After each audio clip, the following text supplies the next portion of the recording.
Samajwadi party के नेता अबू आजमी जी हमारे साथ हैं। आजमी जी, आज 8 घंटे का वक्त लिया गया है, 12 बजे से बिल पेश किया जाएगा, क्या कुछ कहेंगे इसको लेकर? नहीं, देखिए, ऐसा है कि इस बिल की हम खुल कर मुखालफत कर रहे हैं, क्योंकि जिन लोगों के हाथ में सरकार है ना, वो मुसलमानों को बेइज्जत करना और तबाह करना, मुसलमानों के साथ नाइंसाफ़ी करना उनकी एक आदत बन चुकी है। पहले CA NRC के नाम पर मुसलमानों को तंग करने की बात थी इनकी।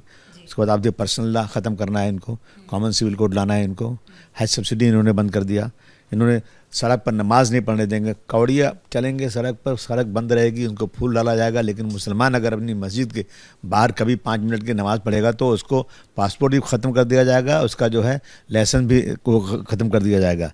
और गाय बैल के नाम पर, अरे इसी मुल्क में गाय बैल काटी जा रही है। जहाँ मुसलमान ज़्यादा है ना वहाँ बंदी है, जहाँ नहीं है वहाँ पर वोट लेने के लिए उसी गाय को जिसकी पूजा की जाती है उसको वहाँ पे उसकी स्लॉटरिंग हो रही है, उसको बंद नहीं किया जा रहा है।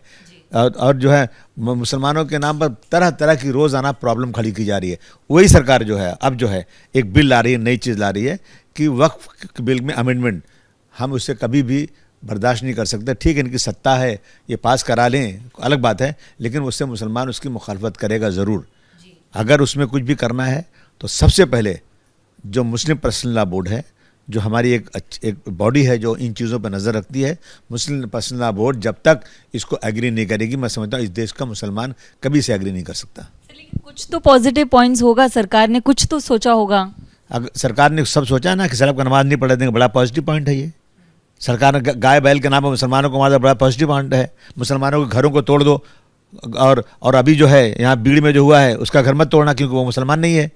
तो ये क्या पॉजिटिव पॉइंट है? पॉजिटिव पॉइंट ये इनके पास है कि मुसलमानों को तंग करो और अपनी राजनीतिक रोटी सेकते रहो, और कुछ नहीं है। अगर इसके अंदर, इस बिल के अंदर कोई चीज़ है तो डिस्कस करो, आप डिस्कस करो मुस्लिम पर्सनल लॉ बोर्ड से। जब मुस्लिम पर्सनल लॉ बोर्ड कहेगा हाँ बिल्कुल हम इस पर एग्री हैं, तो मैं समझता हूँ देश का मुसलमान भी एग्री होगा। लेकिन मुस्लिम पर्सनल लॉ बोर्ड भारत सरकार से तो बड़ा नहीं हो सकता ना? भारत सरकार जो बैठी है वो मुसलमानों को तंग कर रही है, बर्बाद कर रही है, तो क्या करें हम लोग?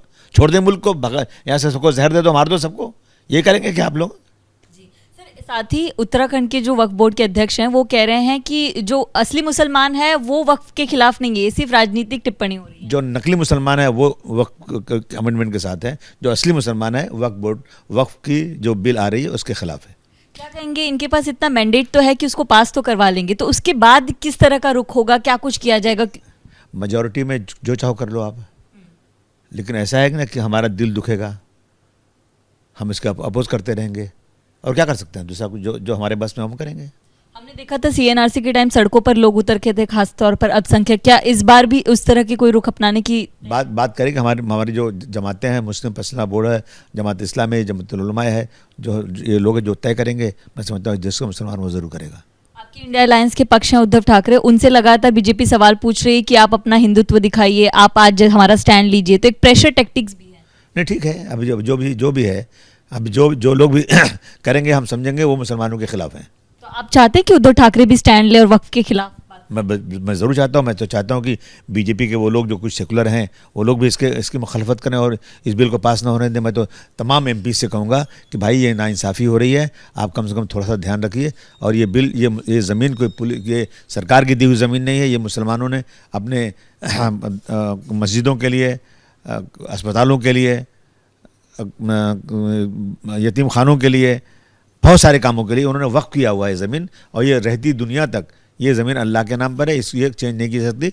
लेकिन जो सरकार ये बिल ला रही ना, उसकी नीयत पर हम भरोसा नहीं कर सकते। लेकिन वक्त में बहुत सारी ऐसी सिचुएशन, जैसे गुजरात की एक सोसाइटी में एक फ्लैट वक्फ को दे दिया था, लोग वहाँ नमाज पढ़ने लगे थे। बंगाल में ईदगाह का जो टाइटल है वो नहीं दिया गया, तो बहुत सारे लूप होल्स भी तो हैं, उस पर काम करना चाहिए आप कह रहे हैं, बजाय पूरी तरह से करेंगे ना। जो वक्फ का कानून पहले से है करेंगे, जहाँ गड़बड़ी है उसको दुरुस्त करने की कोशिश करेंगे। जो दोष देश में जितना लॉ है क्या सब परफेक्ट है क्या? जहाँ कुछ कमियां होगी उसको सुधारा जाएगा, लेकिन इसका मतलब नहीं कि आप ज़मीन हथिया लो हमारी। एक आखिरी सवाल है, आप बहुत वोकल नेता हैं, मुस्लिम्स आपको सुनते हैं, वक्फ के बारे में उनको क्या बताना चाहते हैं? किनको? मुसलमानों को जो आपको नहीं, मैं मुसलमानों को कहना चाहता हूँ कि आप लोग बिल्कुल इसकी मुखालफत कीजिए और इस बिल के अपोज में खड़े रहिए, उसके बाद जो भी नतीजा होगा देखा जाएगा।